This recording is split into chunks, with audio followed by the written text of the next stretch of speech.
한 경찰의 장례식.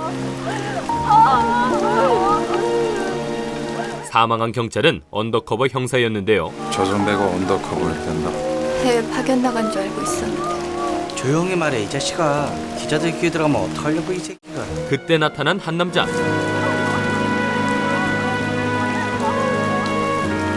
수사국장은 그와 따로 얘기를 나누는데 턱 밑까지 올라갔다 생각했는데 저울이 새끼 잡아야 되지 않겠냐. 저울이라는 범죄자를 잡기 위해 특수부가 설치된다는 국장. 특수부가 설치될 거다. 목표는 저울. 이어서 국장은 특수부를 이 남자에게 맡겼죠. 네가 맡아.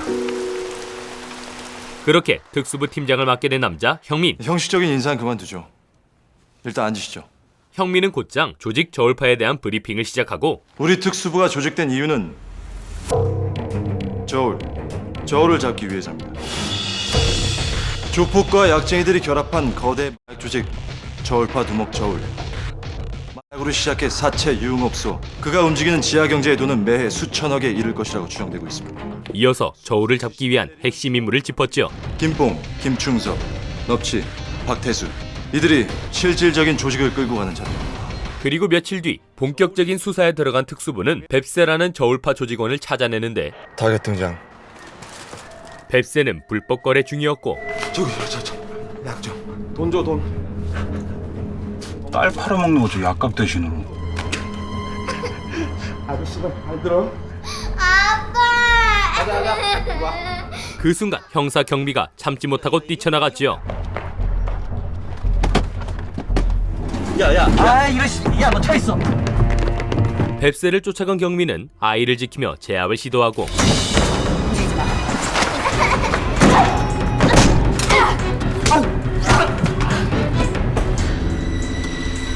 그 과정에서 부상을 입고 마는데요.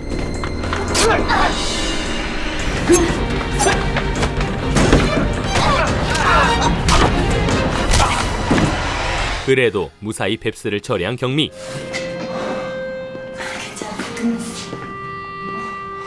그렇게 뱁새의 취조가 시작되는데 저 아니에요.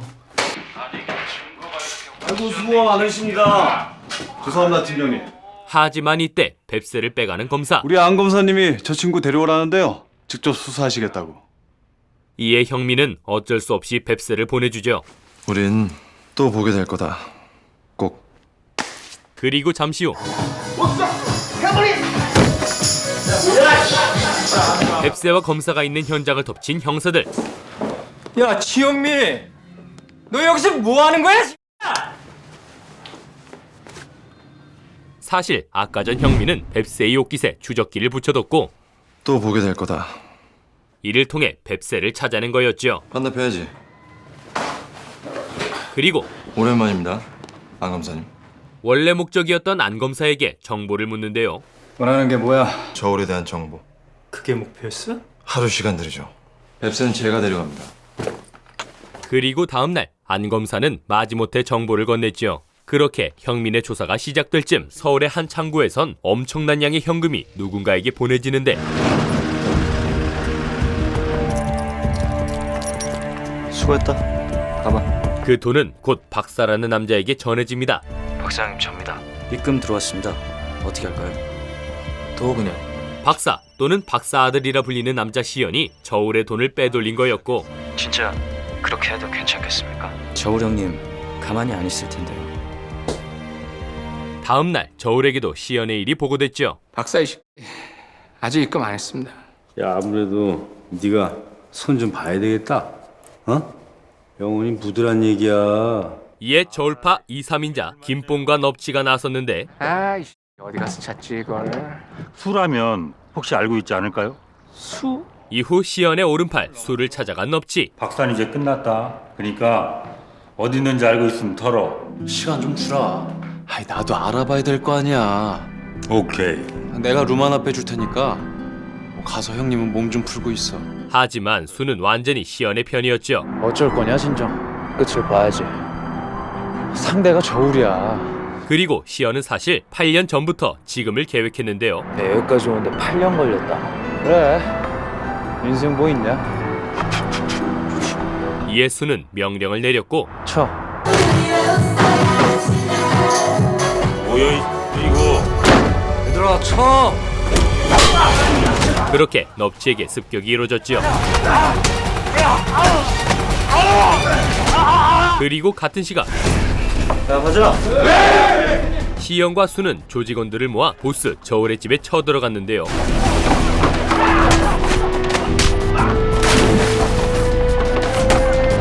하지만 어느새 사라진 저울. 여긴 없는 것 같습니다. 그러자 시연은 붙잡아둔 넙치에게 저울을 물었죠. 어디 있습니까, 저울 형님? 모른다.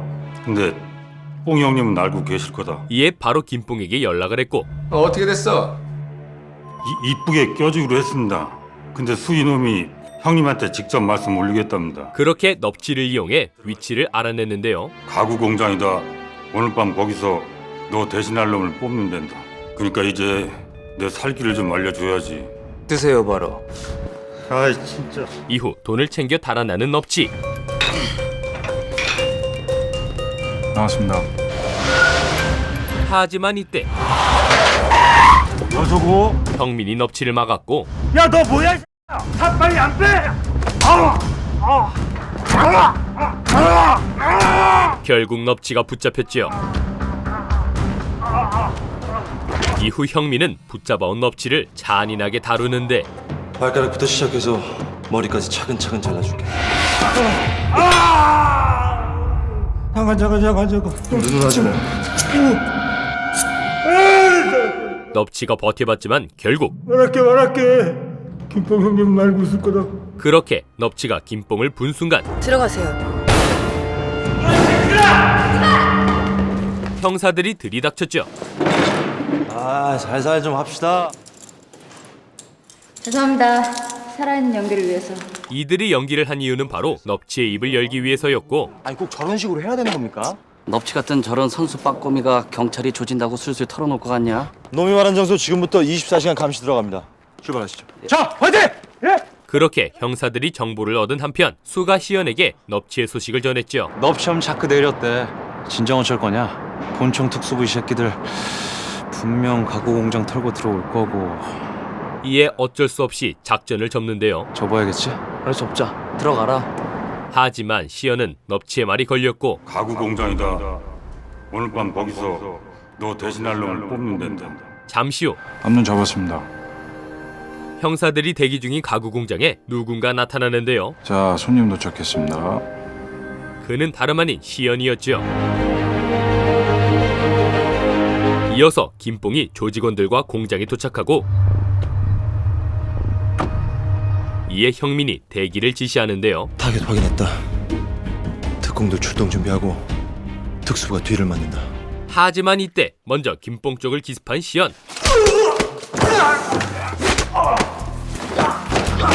그러고는 혼자서 10명 가까운 인원을 처리하는데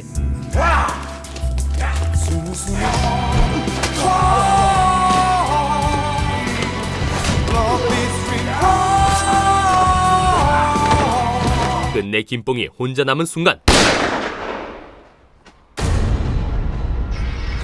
총소리에 진입을 명령한 형민. 전대원 진입해. 하지만 이미 시연에 의해 모두 당한 상태였고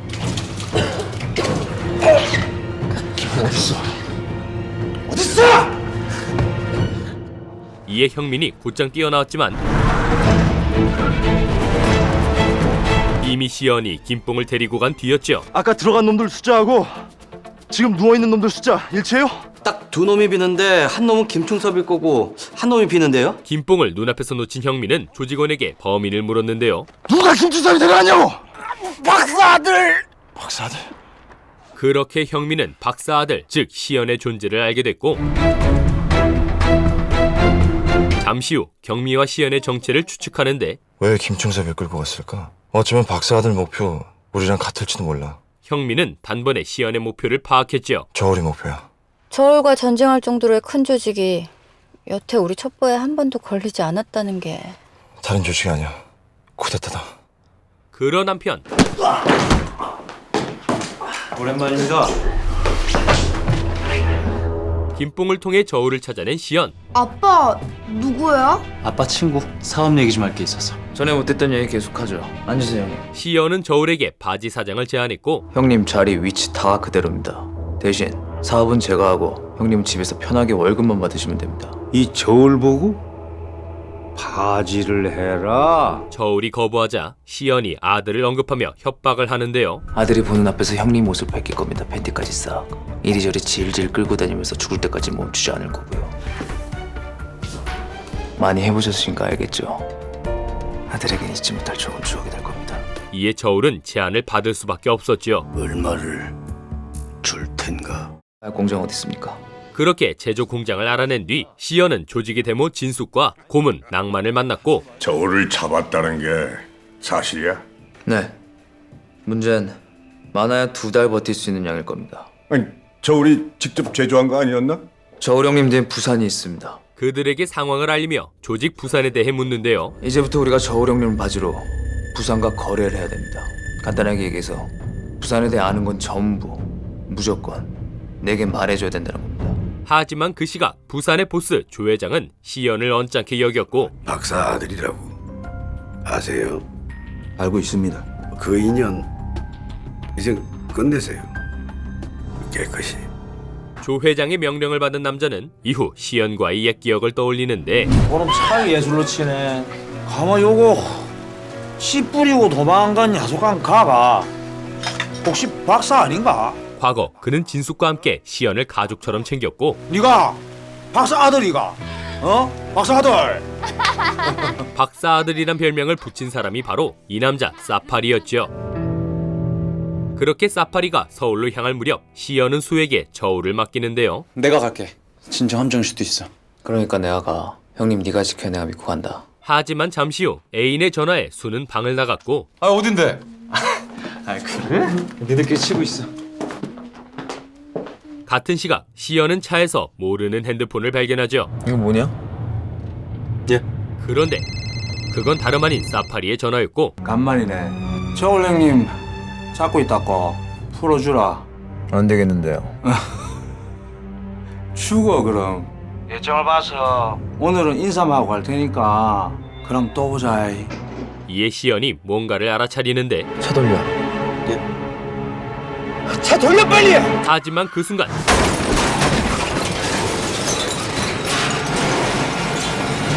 시연이 위험에 빠진 동시에 수까지 기습을 당했죠. 뭐야? 야 맞나? 다행히 시연은 곧 정신을 차렸고 괜찮으세요? 안에 사람 있습니다. 그는 제정신이 아님에도 수를 구하러 가는데요. 곧이어 쓰러진 수를 발견해 바로 응급실로 향한 시연. 이쪽으로 오세요.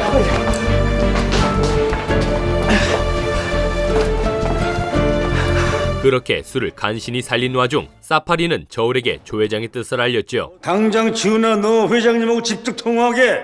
이게 다 내 아이디어 뿐이겠습니까? 조 회장님도 같은 아이디어지요. 내가 움직였을 때는 위에서 오다 떨어졌다는 생각 벌써 하셨어야지. 언제까지 그렇게 앞에 딱 서 있을랍니까? 고개 아프고로. 이에 저울이 무릎을 꿇자 사파리가 살 길을 알려주는데 사파리 목숨만 살려주게. 살길 내가 가르쳐 줄라니까. 그러자 잠시 후 놀랍게도 형민에게 연락을 한 저울. 지영민 팀장이신가? 누구시죠? 저울이야. 심지어 다음날 직접 형민을 만나기까지 하고 뭐 하자는 거야? 안지? 먹고 오자고. 무슨 짓이냐고? 이어서 자백을 하며 뭔가를 꺼내는데요. 여기 다 있어. 내가 지은 죄가. 그건 바로 사파리가 시연을 잡기 위해 조작한 정보들이었지요. 내가 박사 아들 잡을 미끼가 되라. 그것뿐이겠습니까? 이제부터 동해건설 주인은 박사 아들 글마가 되는 겁니다. 형민은 저울의 연기에 속아버렸고 박사 아들 때문인가? 맞아, 자네 생각이. 내가 자수란 이유는 그놈한테 죽기 싫어서.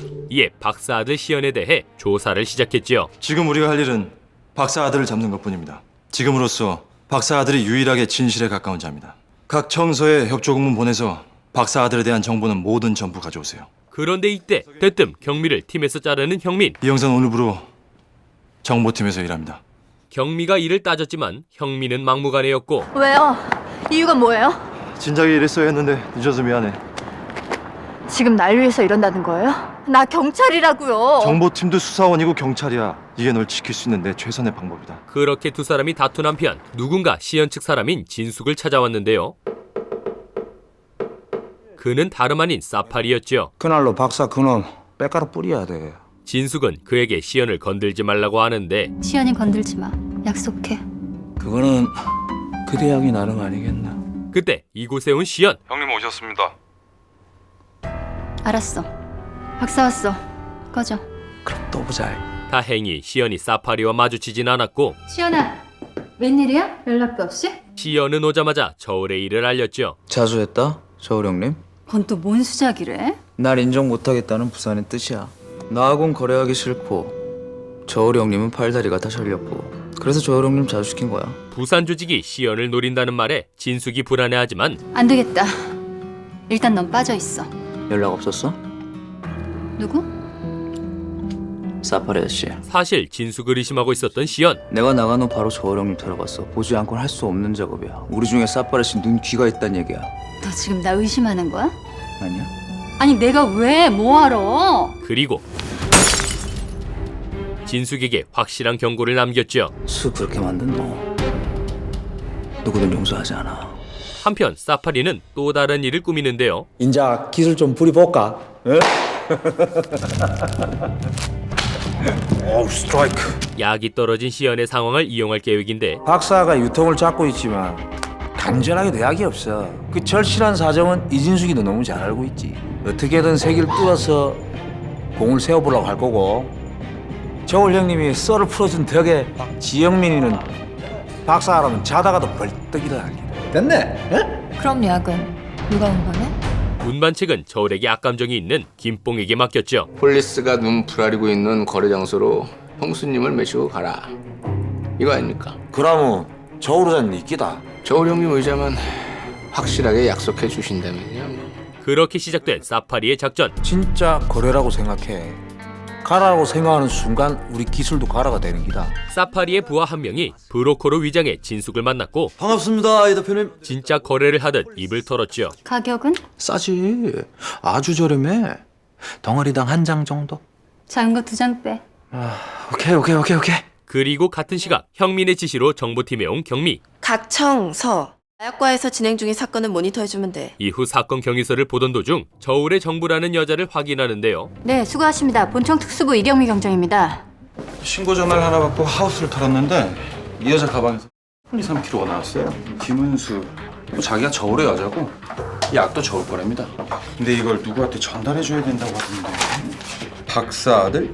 심지어 쫓고 있는 박사 아들까지 언급되자 저울의 여자라는 은수를 특수부로 데려왔죠. 이영서 지금 김은수랑 동행해 특수부로 들어온답니다. 그래, 알았어. 그런데 사실 이것 또한 사파리의 계획이었고 우리 김 배우가 등장해가 맹연기 펼쳐주시고 어떤 스타일로? 청순 가리라게. 아, 은수는 지시받은 대로 맹연기를 펼쳤죠. 그러니까 자신이 박사 아들이라고 밝힌 남자로부터 전화를 받았다. 네, 그이가 숨겨둔 약이 있을 거라고 찾아서 준비하고 있으라고. 저 어떡해요? 언제 다시 연락 오겠어요? 오늘이요. 그때 걸려온 가짜 전화. 거래 장소에 폴리스만 나오게 하면 되는 기다. 이에 은수는 겁먹은 척 전화를 받지 않는데요. 못하겠어요. 저 못 받겠어요. 그러자 냅다 전화를 받아버린 경미. 누구시죠? 박사 형님 아우. 저울 형님 유산 갖고 계시다면서. 면회해야지 우리. 그렇게 경미가 현장에 나가게 되자 형민이 화를 냈죠. 왜 뭐든 맘대로 결정해? 제가 할게요. 안 돼. 김은수 내보내고 미행 붙으면 돼. 너무 위험해요. 저 상태로 뭘 하겠어요? 전 팀장님이 지켜주실 거잖아요. 경미의 설득에 형민이 넘어간 듯 했지만 이후 형민은 다른 대원을 찾았고 과장님. 예. 김은수 사진 찍어서 특대로 보내세요. 김은수랑 닮은 대원을 우선 선발하러 가시고요. 예. 전 저울을 만나서 김은수가 저울의 여자가 맞는지 확인부터 하겠습니다. 알겠습니다. 잠시 후 저울을 찾아가 사진을 내미는데요. 한 가지만 묻자. 애인 집에 물건을 좀 흘리셨다고? 이제부턴 형님 애인 이름은 김은수입니다. 김은수. 아시겠습니까? 미리 사파리의 언지를 받았던 저울은 당황하지 않고 연기를 했죠. 사진을 보니까 새삼스레 이쁘네. 에? 우리 은순 건들지 마. 내가 잠깐 물건 좀 맡겨놓은 것뿐이니까. 그 사진은 놓고 가시지. 하지만 상상으로 즐겨. 그건 은수의 사진이 아니었고 김은수 잘 감시해. 내가 가서 직접 취조할 테니까 아무도 접촉 못하게 하고.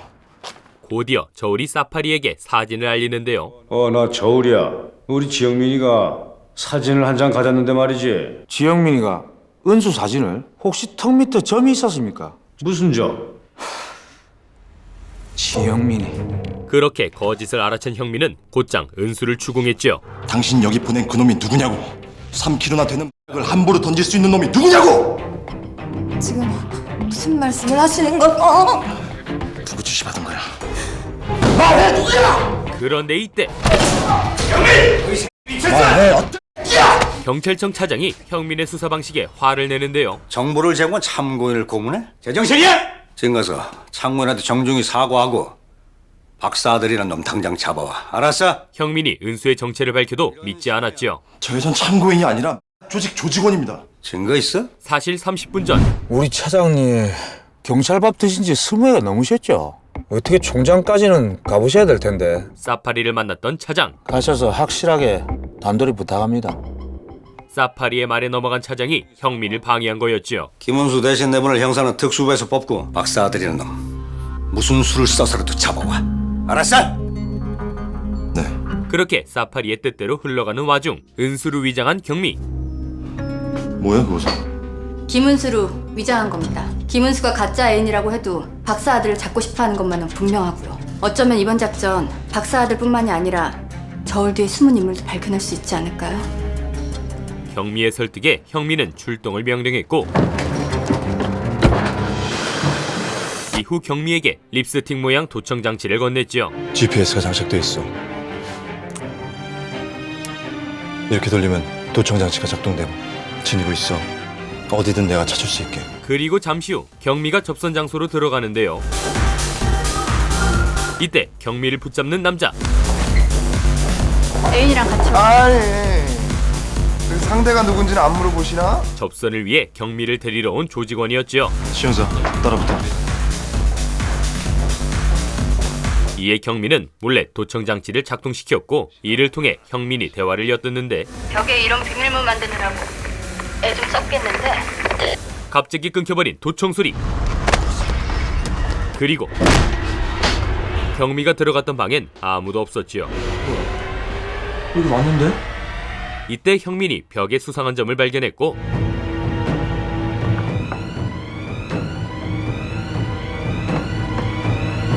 그렇게 비밀문을 통해 지하로 들어갔는데요. 먼저 이 길로 내려갔던 경민은 곧이어 김뽕을 만났지요. 믿음이 가네.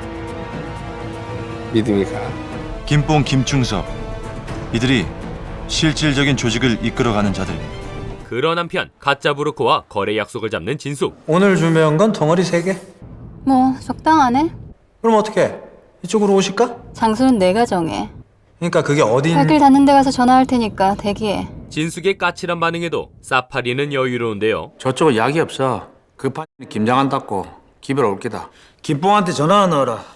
형수님 잘 매시고 있는가? 오케이, 썰. 하지만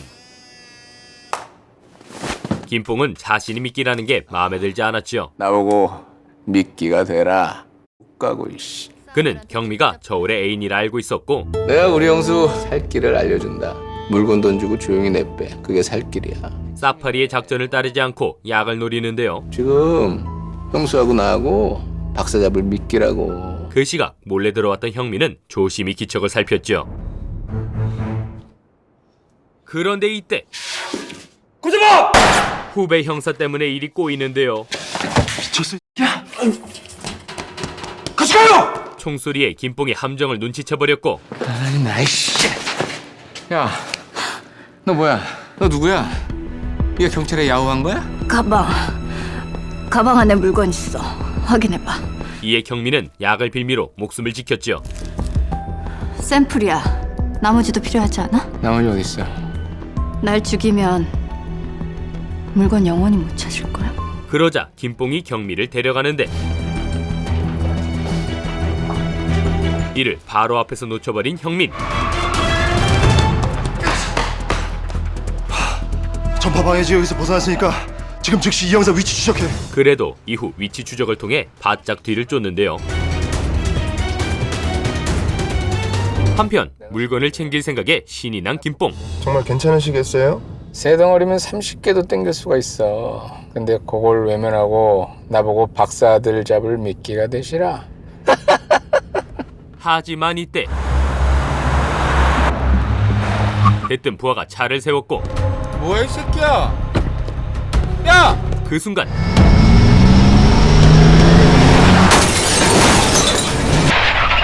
잠시 후 형민이 추적 위치에 도착하지만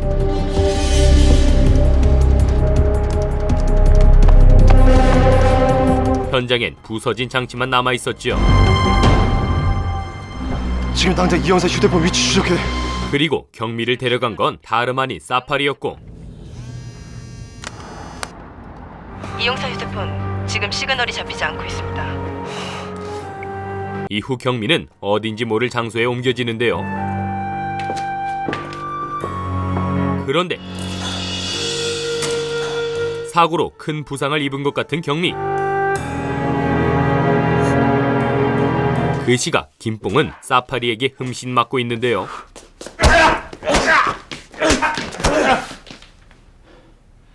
여기 남아서 그 여자 짭새 잘 감시하고 있어라. 알겠습니까? 그때 걸려온 진숙의 전화. 받아. 아니 물건도 없는데 어쩌실라고? 받아. 아이고 이 대표님. 예. 진숙은 거래 장소를 알렸고 플로라 호텔 1층 커피숍이야. 1시간 줄게. 이에 사파리는 경미의 핸드폰으로 형민에게 문자를 보냈지요. 박사 아들과 거래가 있을 거예요. 플로라 호텔. 지금 플로라 호텔로 특수부 특공들 전원 출동시켜. 또한 시연도 진숙에게 붙여뒀던 부하를 통해 거래 장소를 듣는데요. 전매장님, 플로라 호텔입니다. 이후 시연이 거래 장소로 향하는데 그때 시연의 앞을 막은 수. 수는 거래가 수상하던 걸 눈치챘고 박사야, 가지 마라. 냄새 제대로 난다. 이어서 진숙을 의심한다 말했지요. 그리고 나 이진숙이 안 믿어. 그래서 가는 거야. 덧치든 뭐든 가보지 않고 알 수 없어. 누구든 또 숨어버릴 거고. 진숙 누님이어서가 아니라? 하지만 그럼에도 시연은 진숙이 있는 호텔로 향했는데요. 그렇게 호텔에 도착한 뒤 시연은 사파리를 예측했고 내가 사파리 아저씨라면 틀림없이 보고 있을 거다. 곧이어 사파리가 밖에 있음을 눈치챘지요. 호텔 안에는 없었어. 밖이다. 같은 시각 진숙은 일이 잘못됐음을 알지만 뭐야? 가방 이빨은? 무슨 이빨 말하는 거야? 야 지금 정말. 몹쓸 짓을 당할 위기에 처하는데요. 미쳤다 왜? 미쳤어. 그리고 이때 출동한 경찰들 사이로 시연이 호텔을 나가는데 그 순간 사파리의 차를 피한 시연은 곧장 다른 차를 빼서 뒤를 쫓았죠.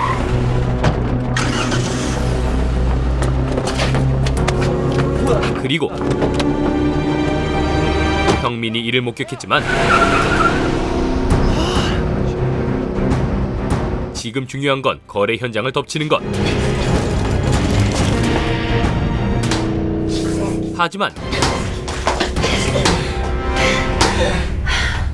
참교육 중이던 진숙과 양만 있을 뿐 경민은 이곳 없었고. 너무 쉬운데요? 뭐가 좀 이상하지 않으세요? 지금 이 형사가 도대체 어디 있는 거야 지금? 그때 형민의 머릿속에 아까 본 장면이 스쳤죠. 바로 은수가 그 차에 타 있었던 건데요. 그 시각 사파리의 뒤를 쫓던 시연.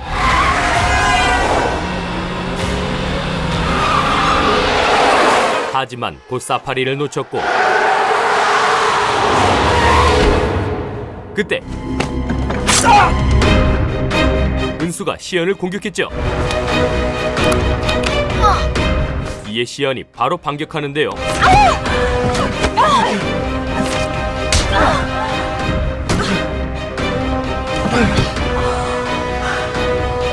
그러나 곧 경찰들이 도착했고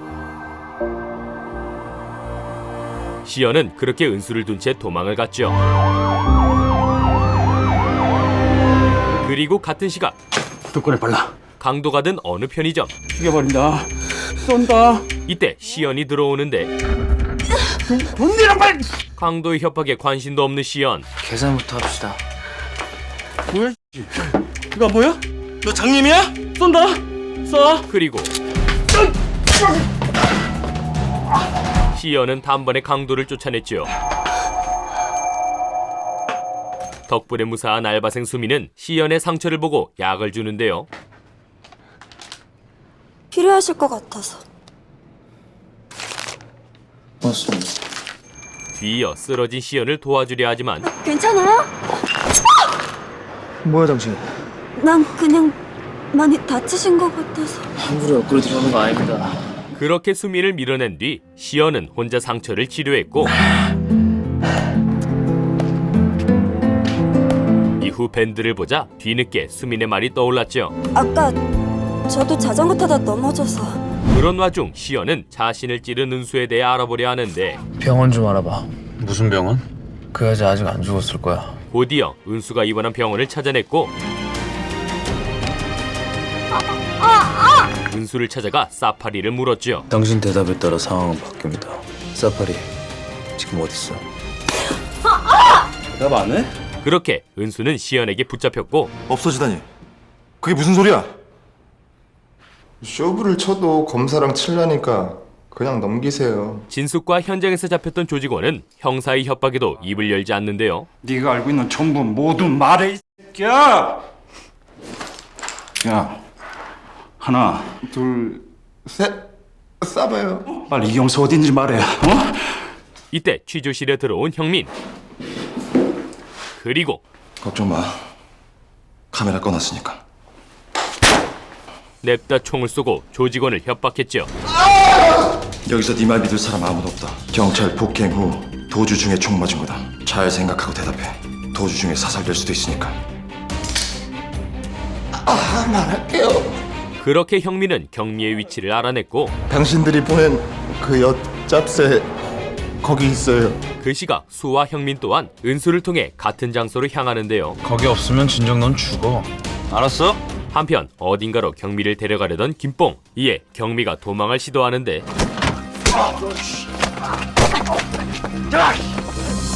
하지만 이때 시연과 수가 도착하고 곧장 조직원들의 싸움이 시작됐죠.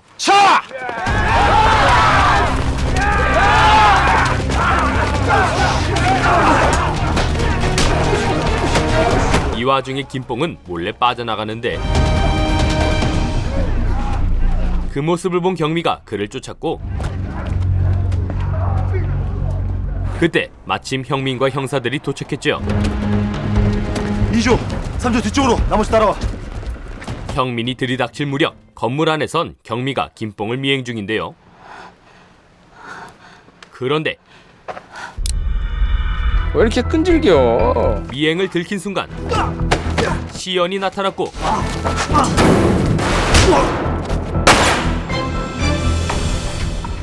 어디야? 형민도 위치를 알아낸 와중 경미를 인질로 잡은 김뽕. 오면 진짜 땡겨버릴 거야? 나하고 상관없어. 하지만 경미가 도망쳐 시연이 김뽕을 쓰러뜨렸고 박사야! 잠깐만, 박사야. 살려줘. 한 번만, 제발. 바로 처리하려던 그때 움직이지 마! 경미의 위협으로 멈추는데요. 당신이 박사 아들이야? 뭐야 당신? 대답해! 본청 특수부 형사 이경미 경장이다. 당신을 마약류 관리에 관한 법률 위반 혐의로 현장에서 긴급 체포한다. 그런데 시연 오빠. 놀랍게도 아는 사이였던 두 사람. 오빠가 왜 여기?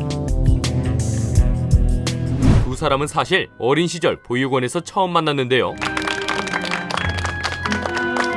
시연은 얼마 지나지 않아 보육원을 나갔지만 간다. 남겨두고 온 경미가 신경 쓰였죠. 이후 시연은 경미에게 선물을 남겼는데요.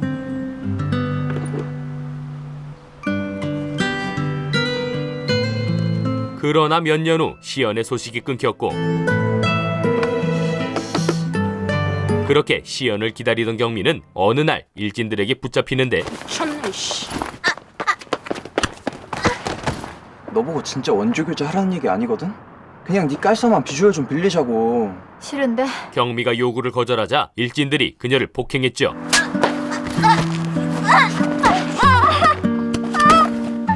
그때 시연이 나타나 그들을 쫓아내는데요. 그렇게 3년 만에 나타난 시연은 얼마 뒤 진숙에게 집까지 선물했고 와, 아직까지 갖고 있었던 거야? 정말 똑같은 집 사주고 싶었는데 미안해. 그림 같은 집이 없더라. 구질구질한 거 다 날려버리고 여기서 새롭게 시작해. 고마워. 이에 경미는 시연 앞에서 다짐을 했죠. 나 정했어. 뭘? 나 경찰 될 거야.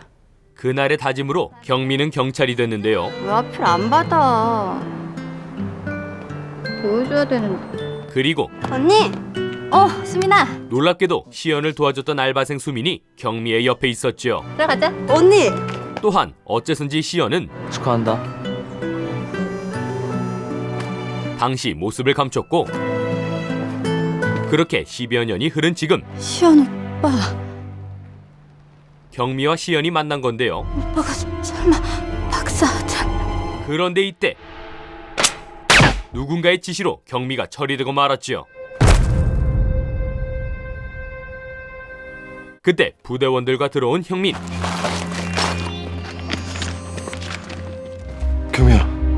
형민이 바로 경미를 끌어안았지만 경미야, 정신 차려. 안 돼. 정신 차려, 경미. 안 돼, 경미야. 경미야, 안 돼! 경미야, 안 돼! 곧장 총격전이 이어졌고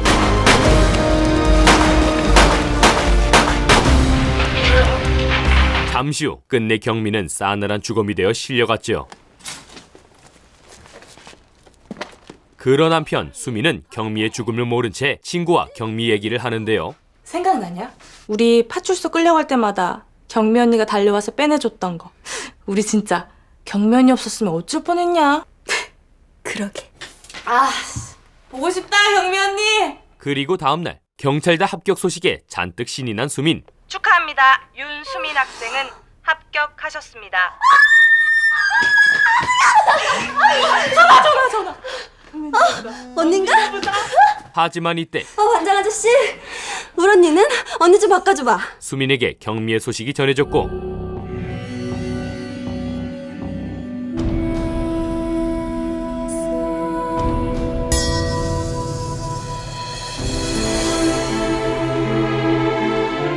그렇게 경미의 장례가 치러졌죠.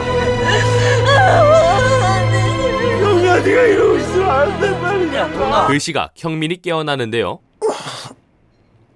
형민은 일어나자마자 특수부를 소집하지만 특수부 전원 소집하세요. 좀 전에 이 형사 안장식하고 왔습니다. 양 반장이 그에게 안타까운 사실을 알렸죠. 이 형사 홀몸이 아니었답니다. 아마 이 형사 본인도 몰랐던 것 같습니다. 그러니까 그런 위험한 인물을 죄송합니다. 이런 보고를 드리게 돼서.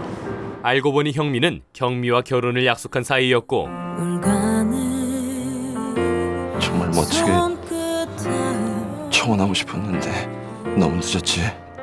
그는 이후 후회의 눈물을 흘리는데요.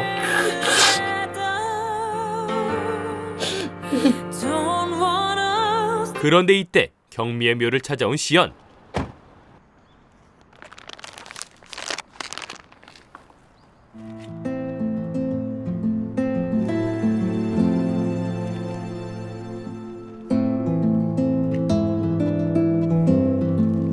시연은 경미를 지키지 못한 형민을 원망했고 당신이라서 안심했어. 지켜주고 행복하게 해줄 줄 알았다. 근데 왜 경미를 그곳으로 보낸 거냐? 형민 또한 경미를 죽게 만든 박사 아들을 잡겠다 다짐하죠. 경미야, 약속할게. 박사 아들 내 손으로 꼭 잡을 거다. 내 손으로 반드시 죽인다. 미안하다. 난 이제 네가 사랑했던 그 사람과 싸워야겠다. 한편 아직 슬픔에 빠져있는 수민.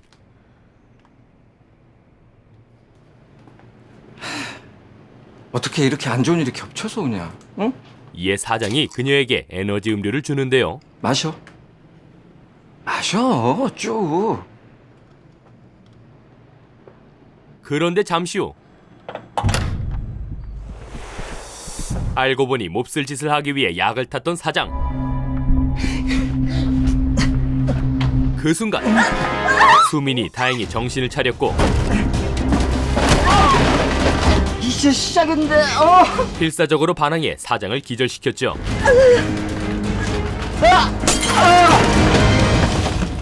이어서 직접 임금을 챙겨 나오는데요.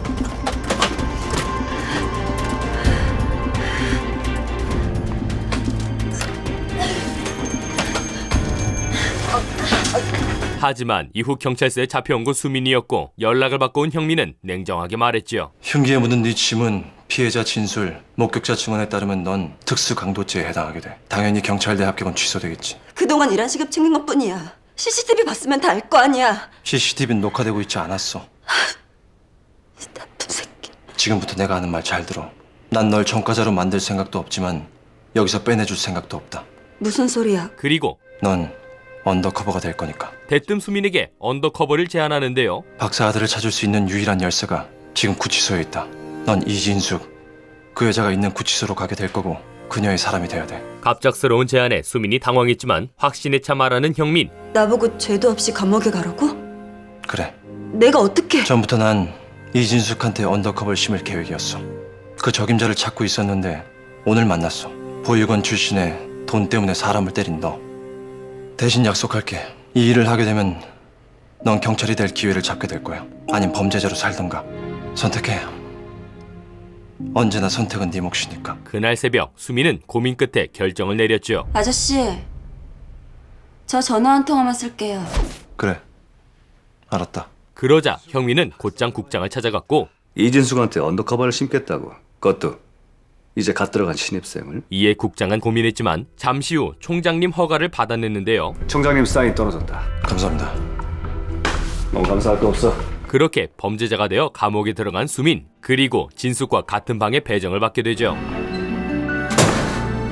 지금으로선 이진숙만이 박사 아들을 찾을 수 있는 유일한 열쇠다. 수민이 진숙을 만날 무렵 국장은 누군가의 전화를 받고 그래. 곧이어 폐장한 놀이공원에 왔는데요. 그때 불이 켜지고 다시 전화가 걸려왔죠. 그래.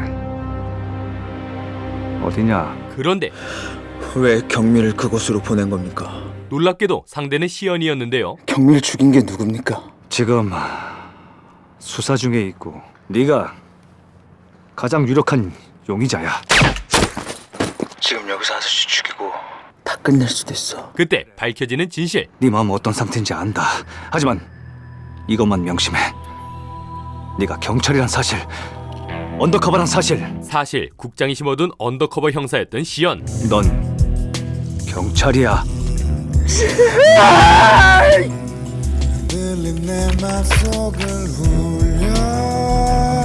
본래 조직에서 야군반을 담당했던 시연.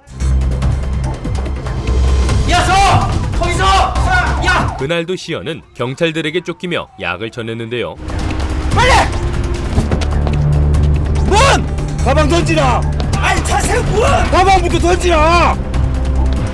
하지만 사파리가 시연을 버린 채 떠났고 어머자! 야 가보자마! 야! 관리 위반 혐의로 긴급 체포한다.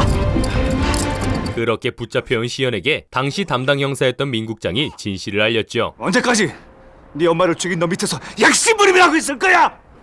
무슨 소리야? 모르고 있었어. 그게 무슨 소리냐고? 약물 중독으로 사망했던 시연의 엄마. 정미 씨 사인은 암세포에 의한 것이 아니라 약물 과다 복용으로 인한 쇼크사. 약으로 엄마를 잃고 어떻게 살아왔는지 생각해봐. 혼자가 된 시연을 챙긴 건 진숙과 사파리였는데요. 너는 인자 절실하게 혼자다. 세상이 믿을 거는 이거하고 요것뿐이 없다. 그러나 엄마를 죽인 건 바로 사파리였죠. 정미 씨에게 약을 대준 자가 바로 사파리 문덕배. 사파리 문덕배가 정미 씨, 네 엄마를 죽인 거다. 네가 배달하는 제2, 제3의 정미 씨를 만들고 있다는 거 모르겠어. 이에 시연은 민국장을 따라 경찰이 됐고 넌 입교하지 않는다. 사파리를 잡기 위해 언더커버가 됐는데요. 넌 언더커버가 될 거다. 그렇게 조직에 잠입을 했던 시연. 조직에 잠입해서 그들이 되는 거야. 그들이 널 믿게 해서 경찰이 보고 들을 수 없는 것을 넌 듣고 볼 수 있어야 돼. 너 뭐야? 인사 좀 드리려고. 존경하는 넙치 형님한테. 하지만 현재 시연은 범인으로 찍혀버렸고 어쨌든 이제 넌 전 경찰의 표적이 됐어. 시간이 없어. 사파리와 부산을 잡아야 돼. 이 와중에 경찰 내부에도 접자가 숨어들어 있었지요. 7.62mm 나토 탄피 MSG-90 스나이퍼요. 이 총은 경찰도 쓰는 총이야. 경민을 죽이고 날 죽이려고 했던 놈. 경찰일 수도 있다고. 경찰 중에 놈들하고 엮인 자가 있다. 사파리, 문덕배, 부산 경찰 하나하나 다 잡아서 물어볼 거야. 누가 왜 경미를 죽였는지. 그런 한편 감옥에 있던 수미는 서류 보관실로 보내지는데요. 오늘부터 내 방 미아 담당입니다. 여긴 놔두고 서류 보관실 좀 부탁해요. 그녀가 감옥에서도 공부할 수 있도록 형민이 보낸 거였지요. 그곳에 널 보낸 이유는 이진숙한테 접근해서 박사 아들을 알아내는 것도 있지만 경찰로서 소양 교육에도 목적이 있다. 열악하지만 여기가 네가 다닐 경찰대야. 그 무렵 기록에서 수상한 점을 발견한 형민. 박사 아들과 거래가 있을 거예요. 플로라 호텔. 22시 35분엔 휴대폰이 켜져 있었어. 근데 기록에는 없다. 이에 형민은 기록을 담당하는 정보팀 형사를 불러냈고 기록이 좀 이상해서. 어디가요? 이경미 형사가 나한테 문자 온 시간에도 위치 기록이 없네. 이 시간엔 틀림없이 위치 기록이 남아있어야 되잖아. 안 그래? 예. 다시 확인해서 올리겠습니다. 그래. 수고 좀 해줘. 기록 확인을 요청하자 그녀는 어딘가로 전화를 하는데요. 저요. 지영민 팀장이 눈치챈 것 같아요. 위치 기록 있는 그대로 사실대로. 상대는 다름 아닌 경찰청 차장. 어차피 그 자리에서 죽었는데 휴대폰 잠깐 켤 수도 있는 거잖아. 뭐가 문제야? 아니요. 이젠 더 이상 못하겠어요. 그리고 못해요 이제. 형민이 통화 내용을 모두 듣고 있었지요. 그런 한편 감옥에서 면회자가 왔고 금일 면회자 471번 박은혜. 진숙이 실망한 와중 수감자 은혜가 면회를 하는데 왜? 그동안 진한 의형제라도 맺으셨나? 다름 아닌 수가 그녀의 면회자였죠. 지금 틈 보고 있잖아. 너무 쪼지 마. 은혜와 뭔가 거래를 한 모양인데요. 아이 쩌는 다 미리 선불로 다 받아 처먹고 진정 배치해서 도로 다 꺼내줘. 알았어. 그러자 그날 밤 모두가 잠든 시간에 움직이는 은혜.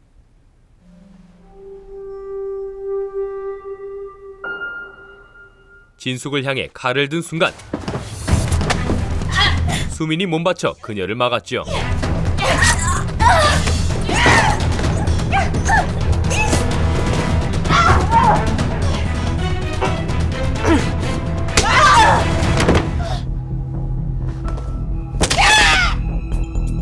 곧이어 진숙이 은혜를 해치려는데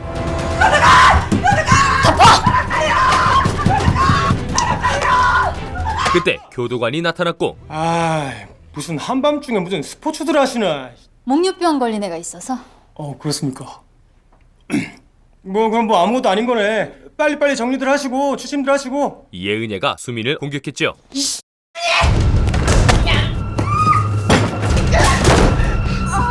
야 뭐야 너! 그런데 이때 수민이 이를 저지르고 말았는데요. 그렇게 수민이 독방에 갇힌 한편 사파리의 부하 이빨을 찾아간 시연. 누구신가? 야 들어와라. 죽여라! 그는 단번에 이빨의 무리를 처리했고 헤이 참. 잠시 후 이빨에게 걸려온 전화.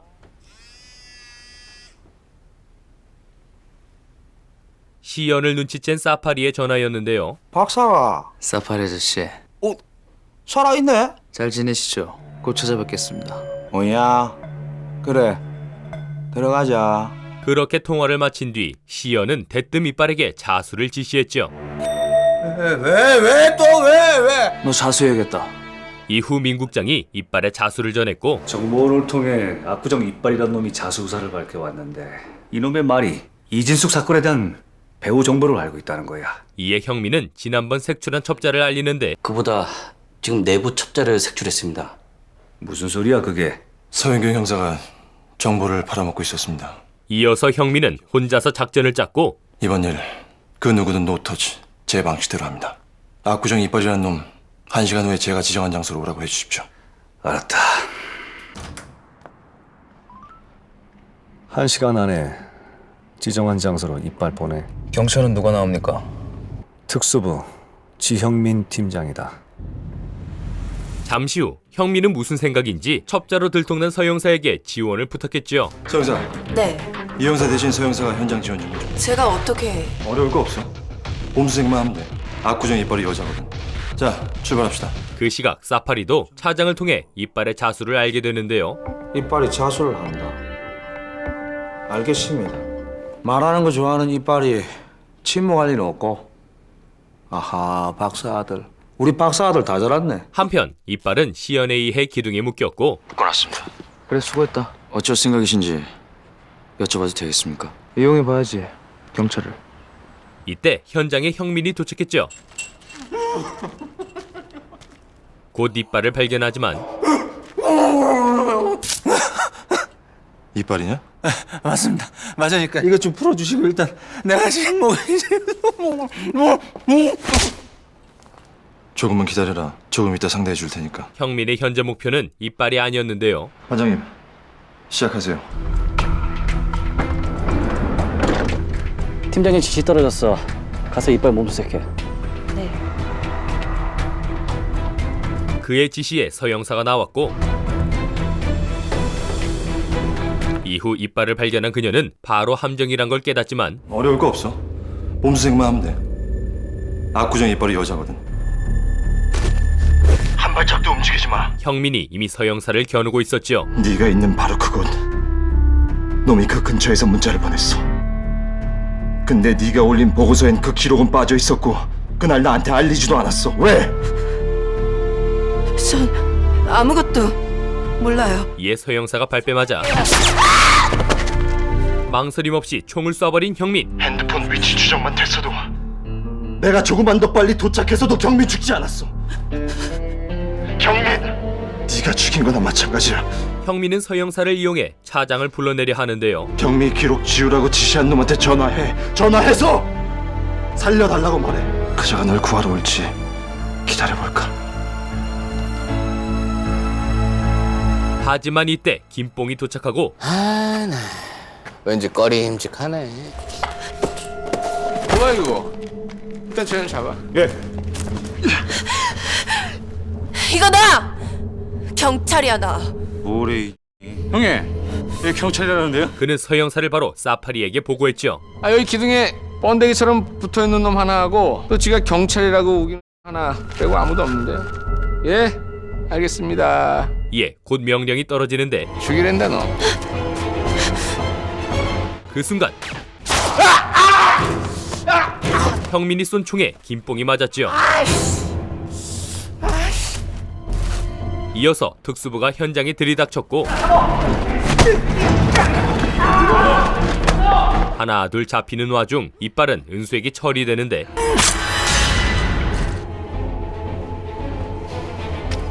그리고 겨우 기어나가던 김뽕은 시현과 마주쳐 끌려갔죠. 오랜만입니다, 형님. 진짜.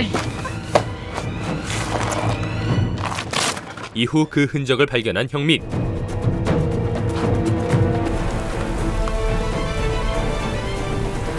피를 쫓아가니 김뽕이 쓰러져 있는데요. 누가 너 여기까지 끌고 온 거야? 누구야? 박사. 이에 형민은 주변을 둘러봤고 그때 시연을 발견해 그를 위협했죠. 멈춰 이 네가 박사 아들이냐? 하지만 그 순간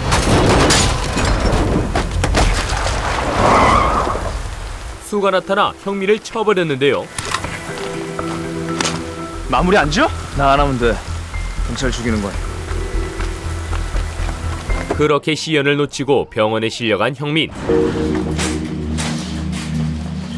다행히 형민은 곧 눈을 떴고 재웅 씨, 여기 어딘지 아시겠어요? 여기 왜 왔는지 기억나세요? 같은 시각 차장은 사파리에게 전화를 했죠. 일을 이렇게 처리하면 어떡합니까? 아이고야, 깜짝 놀라고로. 적잘한 걸 들킨 서 형사를 처리해달라 요구하는데요. 내가 잘못되면 그쪽도 무사할 수 없다는 걸 아셔야지.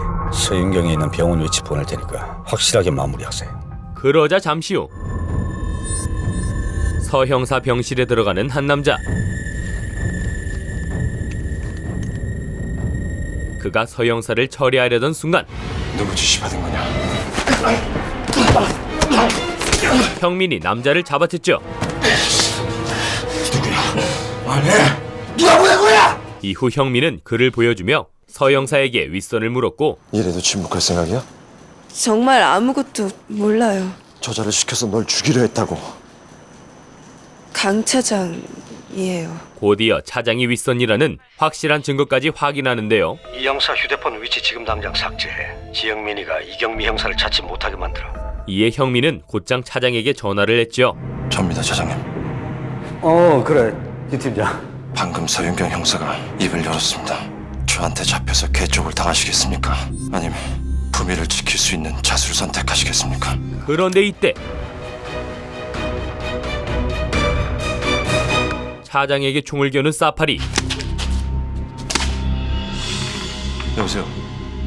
여보세요? 그리고 망설임 없이 차장을 처리했는데요. 이후 차장의 죽음은 스스로의 선택으로 결론이 났고 초연 반응 검사도 그렇고 살이 확실하다네요. 그렇게 수사가 막힌 한편 진숙에겐 대뜸 재수사 기회가 주어지는데요. 내가 지금 당신 사건 재수사하게 생겼어. 이진숙 씨 변호를 맡게 된 민병호 변호사입니다. 이때 변호사가 건넨 전화. 받아보시죠. 듣기만 해. 곧 나오게 될 거야. 바로 시연의 전화였죠. 고마워. 고맙게. 알고 보니 진숙을 빼내기 위해 시연이 판을 짜둔 거였고 자, 대사 한번 맞춰봅시다. 그로부터 며칠 뒤 출소 전 수민을 마주친 진숙. 방장님, 어디 가세요? 다음부턴 언니라고 불러. 알았지? 이제 가시나 보네. 그렇게 나온 진숙이 출소하자마자 한 일은 바로 수민에게 누명을 씌웠던 편의점 사장 자수시키기였죠. 어디가? 이제 시작인데. 가서 사실대로 말하면 되는 거야. 알았지? 알겠습니다. 반드시 자수하겠습니다. 그의 자수로 수민도 곧 풀려나는데요. 지갑하고 휴대폰 1개. 다 맞지? 이때 진숙의 선물이 전해지고 카트빵 썼던 이진숙 씨 알지? 이진숙 씨가 넣어준 거야. 나올 때 촌빨 날리지 말라고. 곧이어 수민은 출소를 했죠. 그런데 이때 진숙이 수민을 데리러 왔죠. 졸업 축하해. 방장님. 언니라고 부르라니까. 진숙과 가까워지기 위해 그녀의 목숨을 구했던 수민. 박은혜가 이진숙을 죽이려 했다고? 그걸 네가 막았고. 응. 이진숙이가 나가면서 나보고 언니라고 부르래. 형민이 그런 수민을 걱정했지만 수민은 자신이 있었죠. 이제 경찰 아니야. 박사 아들 잡기 전까진. 잡으면 되잖아. 왜? 내가 못할 것 같아? 박사 아들을 잡기 위해 언더커버가 된 수민. 그러나 박사 아들의 정체는 같은 언더커버인 시연인데요. 과연 이 두 사람은 진실을 밝히고 경미의 복수를 성공할 수 있을까요? 또한 이 모든 사건을 꾸민 진범은 누구일지 드라마 무정도시였습니다.